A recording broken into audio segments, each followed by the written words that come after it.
Hi everyone, welcome back to Embody Safety with Eva. And today I was really looking forward to chatting with you because today I want to speak directly to those of you who feel like love is hard, like relationships are hard, like you always give more than you receive. You are always in that state where love or connection or presence from other people feels elusive, and you have that deeply seated fear that you are not good enough yet, and that you always need to work on yourself in order to be worthy of love or in order to receive love or safety and security and stability in relationships.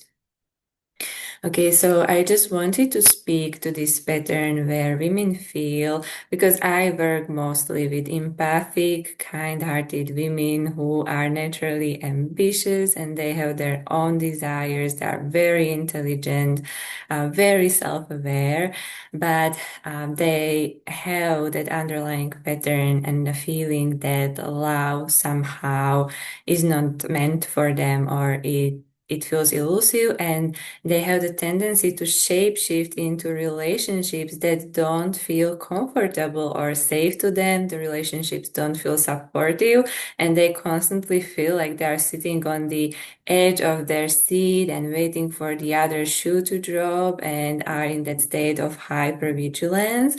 And we want to really address that pattern because even if you enter into a safe, loving, reciprocal relationship, if that pattern is alive in your system, you still won't feel like you can really exhale and rest and enjoy yourself and enjoy the connection and deepen the connection, because your mind, your body, is wired to still wait on that other shoe to drop. So that's something I want to discuss a little bit more in depth today.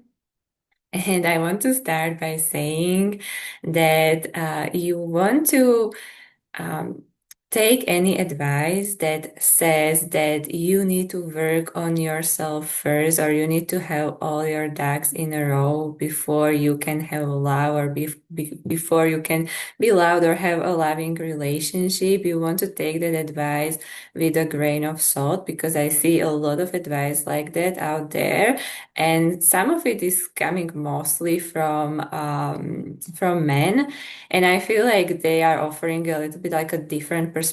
And I want to offer today more, more hard-based advice, more like emotionally uh, mature and sound advice, because I feel like there is also there is like that only one side of the coin, and we want to look at the other side of the coin, because uh, those women that I work with are already very self-aware. They are very intelligent. They are working towards their goals, whether it's a career or lifestyle or education. So they are naturally ambitious. And they have the underlying pattern of love is hard. I need to work harder on myself to be finally perfect and to be worthy of that love and to be finally enough for the person who is my match.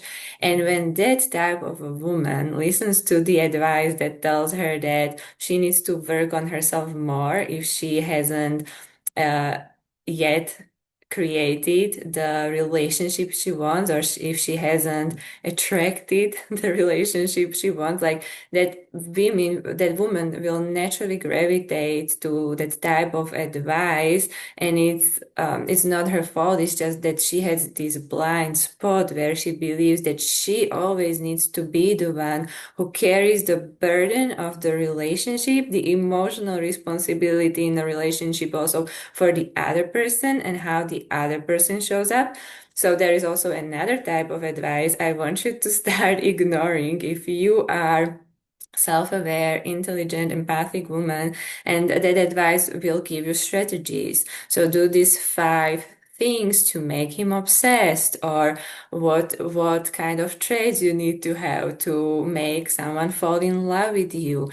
And those types of advice feed into your unhealed codependency. So they feed into the belief that there is something wrong with you and that you are responsible for how the other person shows up in a relationship. Okay, so I'm just now directly speaking to that pattern that lives within so many women. I just see this is like a collective pattern. That women have the tendency to fall into, especially if you are more on that empathic side, because it makes you turn in on yourself and second guess yourself and second guess your intuition and your gut feeling and gut instincts. So you want to get to a place once you really create a secure attachment with yourself and restore the connection with your heart and body, and you start trusting your gut and you start seeing other people as they are, not as you are and as you hope them to be, which is more that little girl in us running the show. But once you get internally to a place where you are securely attached to yourself, which just means that you are aware of the sensations and feelings in your body, and you stop suppressing them and you stop talking yourself out of what you are experiencing in relationships and the level of safety or the lack of safety that you feel, once you get to a place where you know that you are already enough and you are already perfect and you are a human being, so you will never get to a state of perfection, but you are already enough and worthy of thoughtful, generous, secure, and safe love, because that's love. The other forms of attachments that are not safe, secure, and consistent are not love. It's probably insecure attachment or that unhealthy attraction on our part. So you want to get to a place within yourself where you are securely attached to yourself, to your body's cues, and to your instincts. And that type of advice will give you the biggest ick. When someone says you need to work harder on yourself, you are not there yet, you are not enough, and you know internally that you are a kind-hearted woman, you have so much love to give, you are always aware of other people's needs and emotions, and you are doing your best to be respectful and kind in relationships, then I just want you to know that that kind of advice doesn't apply to you. Okay, and I hope that I again set some women free today, because when I see, and so many people, women who come to me, so many clients who come to me have the tendency to second guess themselves, and I feel like this is just such an incredible injustice when they take on this type of advice, when that type of advice can be valid, but for a different subset of humanity. It's not meant for you, trust me. So you want to start cultivating that visceral feeling in yourself. So, like, where you want to go from there. Once you stop listening to the type of advice, once you stop believing that there is something wrong with you, where to go from there. So, you want to restore the emotional blueprint that you received, probably in your family of origin or as you were growing up. You want to restore that visceral feeling in yourself, and you want to start working with your body and with all those parts of you that don't feel enough yet, or they feel like there is something wrong with them, and so on and so forth. And you want to get to a place within you in your internal world where you feel like, I am already enough as I am. I can accept myself, and I can accept all parts of me, because I know that there is an intelligent reason behind them, or an intelligent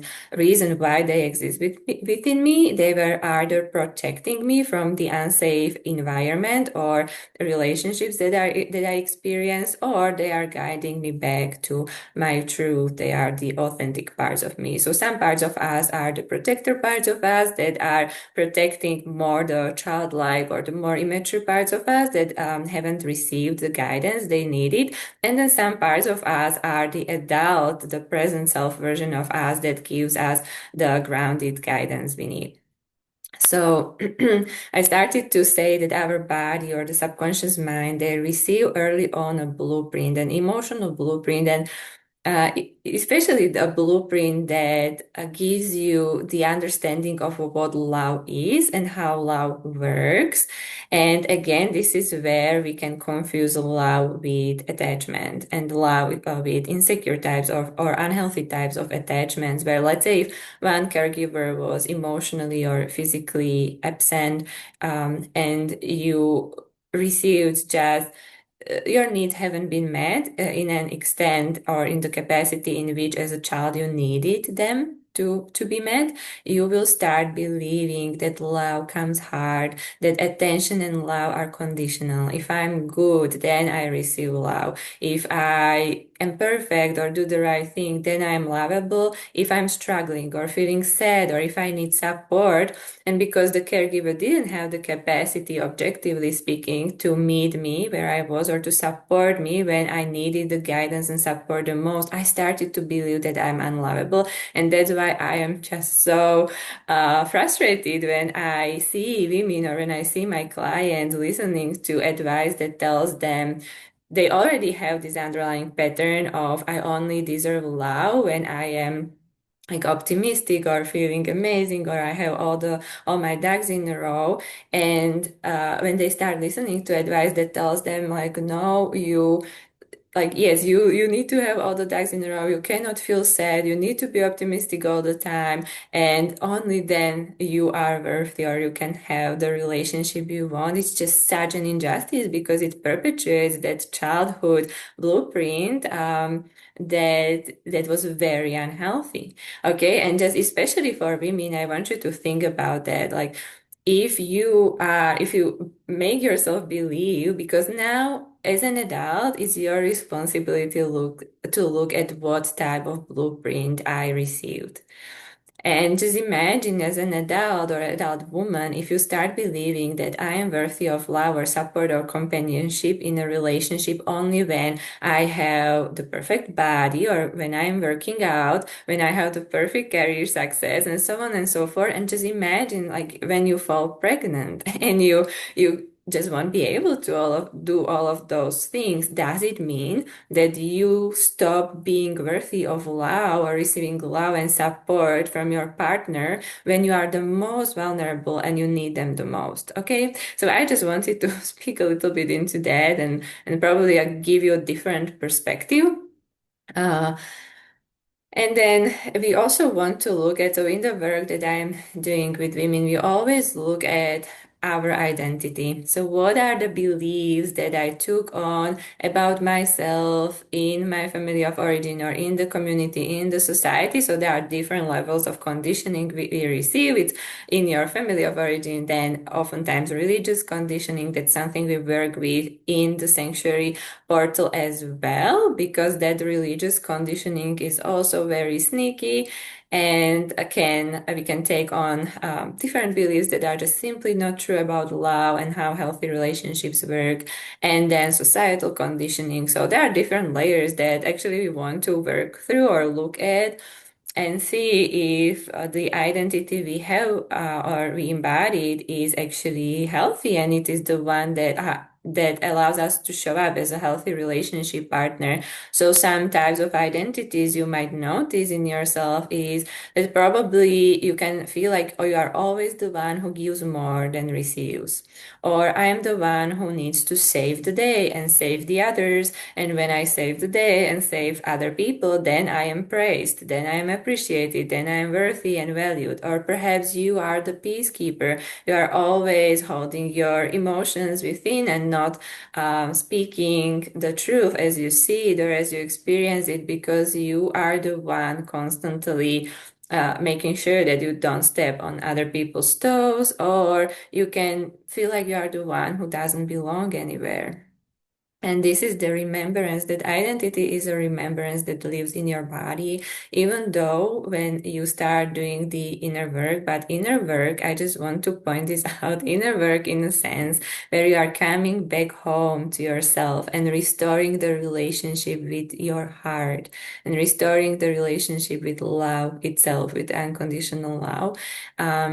That's the kind of inner work I'm talking about. I'm not talking about like self-improvement or self-development in a sense where you are trying to override your body's cues and instincts, because those two can get like confused.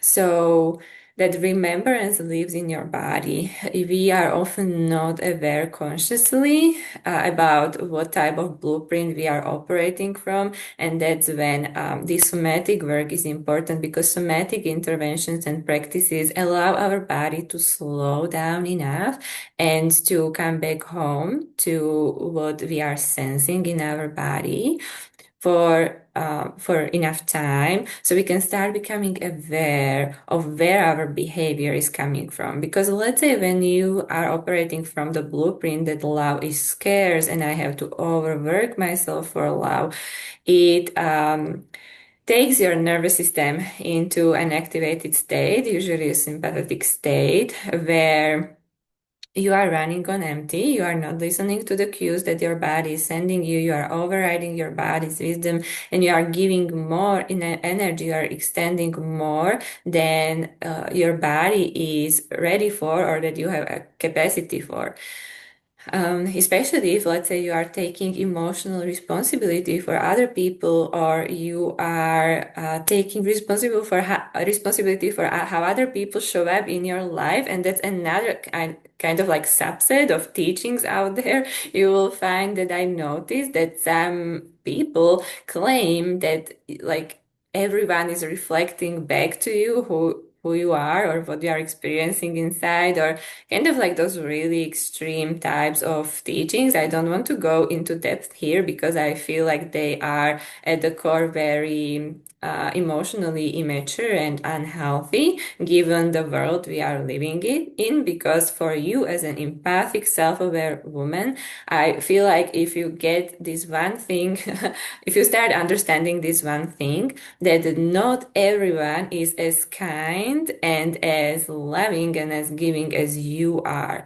And you are not responsible for how other people show up.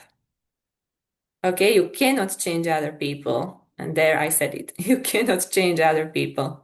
It has to be their own willingness to change. And as a person who is doing this work for a couple of years, I can tell you how much effort and willingness it takes for people to change subconscious patterns of behavior. So just believing that you can change anyone in your life is again playing into unhealed codependency, where you take over responsibility for other people and their emotional states. And this is where I feel like so many women feel exhausted in their relationships, and then they come to me and we work on that. But the first thing I work on with women when we start working together, whether it's in one-on-one sessions or the self-study programs, is to help them stop taking responsibility for how other people show up. It's not your responsibility. And I wonder if you can see how directly this plays into the pattern that I started to explain in the beginning of this video, where I mentioned that if you had an emotionally immature or unavailable caregiver and you started, your body and nervous system just got wired to believe that love is scarce, love is absent, love doesn't come easily. And then subconsciously, your body just created attraction to that familiar feeling of love being scarce. And that's how you end up with people who also are very scarce when it comes to giving love. They just don't have the capacity for whatever reason. We actually don't have to care about the reason. What I care about is that you start shifting your attraction so you can notice and choose people who are emotionally safe and available and emotionally mature and have the same capacity at loving others as you have. Okay, so and this is just like a complete the opposite paradigm to the one that some teachers are offering here, which says that you can change anyone and you can shift them into kind of like whatever it is that you want to experience with them. But the amount of years that women have lost listening to that type of advice and trying to change people who are just not willing, are not up to that challenge to be changed, like those women then come to me and then then they have to grieve the years they lost with people who are just not ready to be in a healthy relationship. So I just wanted to put it out there in case anyone was kind of like struggling with these ideas. Okay, so I'm just looking because I have a couple of notes I wanted to share with you today. So I want to make sure that we cover everything. Also, if you have any questions, feel free to drop them into comments. And as always, love chatting with you. Okay.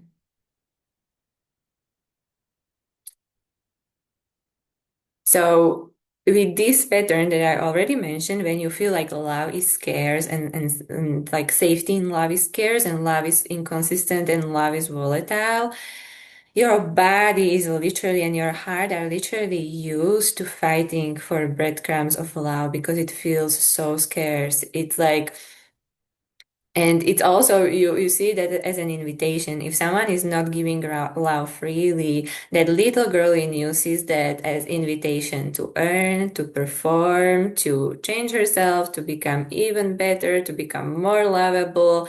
And this is extremely somatically exhausting. Like this is how you then develop autoimmune diseases and other symptoms of that pattern living in your body. Again, that's taking you over your edge, that's taking you over your body's natural limitations and natural capacity. Because we as human beings, you are not born or programmed or created to live in one-sided relationships. What's healthy, what's emotionally mature is to be in a relationship where that love and attention and connections and support feels reciprocal. Okay, so where you want to start with this is to notice. Notice whenever it feels like, oh, I'm giving more than I'm receiving, or I'm overworking here. I don't feel like the connection is mutual. I don't feel like the relationship is supportive and safe and reciprocal. And this goes to every area of your life. This is not only in romantic relationships, this is in your career, in your business, in your friendships. I just want you to start taking note of whenever you are noticing that, because that's what happens so often with the women I work with. They start noticing like, oh my gosh, I've been perpetuating the same pattern in all areas. And like the amount of energy that you are able to take back and to let your body rest and heal and regenerate, it's enormous once you start tracking the pattern and noticing it. So anytime you feel the urge or the drive to overwork, to perhaps give more when you feel like the other person is not reaching back or not meeting you halfway, that's exactly the moment you want to pause. So in the sanctuary of an embodied woman, we'll learn to use somatic interventions. I'm sorry.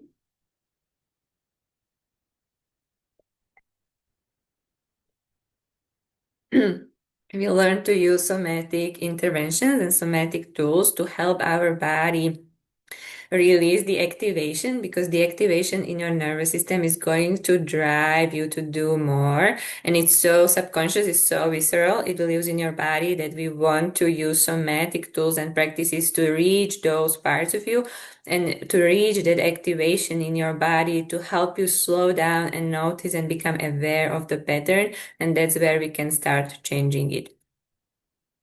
Okay, so once you get into that healthy blueprint or healthy, I don't even want to say like somatic state, because your body is at all times working properly. Your body is always doing what it thinks it's right. Like if you say to your body, love is scarce, we need to work hard, your body is going to go into that activated state and it's going to overwork in order to protect you from the disappointment of not receiving love or not feeling lovable. So I just want you to know that your body is at all times working correctly. It's just about learning to work with our body and stop sending it signals that it needs to overwork for love or connection in relationships. And then once you embody that healthy blueprint, once you help your body feel safe with you and feel loved and worthy at all times, then those breadcrumbs that you felt compelled to pick up and multiply,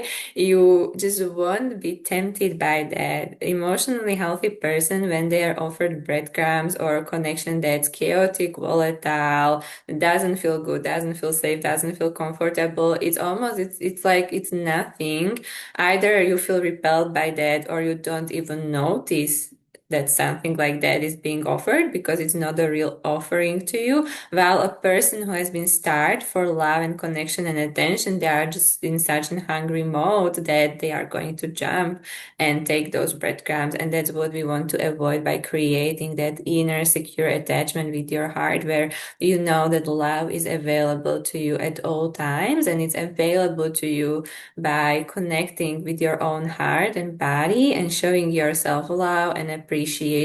So something you can start doing now is to learn to validate your emotions and learn to accept yourself exactly as you are right now, just exactly as you are. All parts of you that are showing up, whether they are protecting you or whether they need your protection and support, you can learn to start accepting all parts of you so they don't feel like they need to go to someone else to be validated and loved. Okay, so this is where if someone says that when you are attracted to emotionally unavailable people, you are emotionally unavailable to yourself. So there is truth in that statement, because once you learn to completely validate the sensations and the feelings you feel in your body and accept yourself as you are and give yourself love now, not postponing it, not feeling like I can accept myself, but I need to finish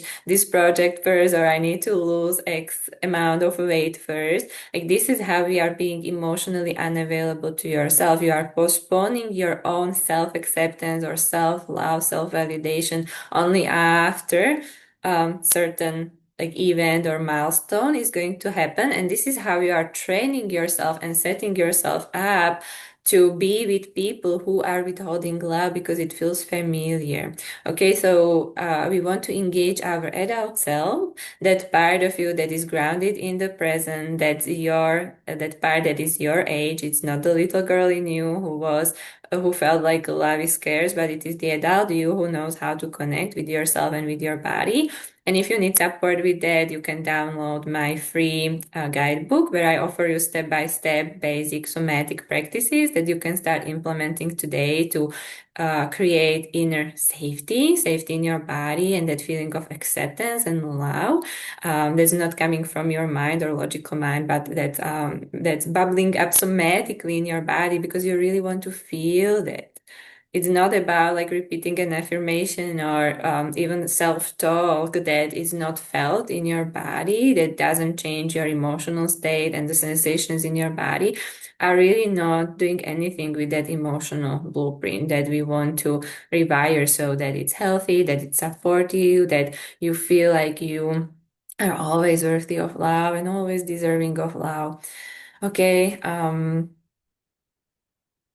yeah, so really just going in and working somatically on that blueprint, and then understanding that you are not responsible for how other people show up. It's not your responsibility. It never was. It's not your fault that your caregivers showed up in a certain way, or perhaps in your community you experience adults showing up in a certain way. It was never your fault, and it was never your responsibility to change them. And as you hear me say that, sometimes we can feel grief that comes up with that, because there is a lot of hope attached to the belief that I can change the other person and I can finally receive the love that I need. But I want you to understand that the love that you need is going to be found in your own heart, in your connection with your own heart, with your own kindness. And it's time for you to start giving that kindness and love to yourself. And then anchoring yourself in the belief and in the felt sense of I deserve better. I deserve at least the amount of love that I am um, able to give to others. Okay, and then start noticing whenever you are internally starving yourself from love or withholding love, acceptance, your own attention, your own sensation of joy. So, sometimes when we are overly focused on changing other people and being the peacemaker and making sure that we belong and that we are chosen, we are completely ignoring like what's going on down here in our body, how our heart feels. So hard work is something that I do as well with women, where we just start noticing our heart and how our heart feels and the sensations that we are experiencing. And also, if you would like to shift that emotional blueprint very consistently and in a very effective way, start noticing the sensations you have when other people are not showing up in a healthy way or emotionally available way. Because once you allow yourself to feel the depth of the disappointment and sadness that's probably was stored there since your childhood or since the first time you experience that love is scarce, once you allow your heart to feel the depth of the sadness that it causes when you need to perform for love or earn love or shape shift, it's kind of like an awakening of your personal power and will to not accept that anymore because you feel on a deep visceral level how much it hurts you. And if you love yourself, if you love anyone in your life, you don't want to hurt that person, you don't want to see that person hurting. So why would you hurt yourself by going to great lengths to get love from people who are not capable of giving it? Okay, so learning to cherish yourself, practicing loving yourself now and seeing yourself, and especially being consistent with this, even if it's a somatic practice or other type of practice you are doing to rewire that blueprint, you want to stay consistent with it because it's like going to a gym. You cannot expect an overnight change. But when you do it consistently, intentionally for extended periods of time, you will notice the momentum building up and then the momentum will start carrying you. Okay, so I hope this was helpful. As always, I would love to hear from you. Any comments, questions you have. Don't hesitate to download the free guidebook and try the somatic practices that are in there. I also included the expressions or kind of like phrases you can you will hear from emotionally mature partner or people and emotionally immature, which will start helping you to discern who is an healthy and empowered relationship partner and who is not. So that you will find it in the guidebook. And then for in-depth somatic practices, you can join us in the Sanctuary of an Embodied Woman. And I will see you in the next one.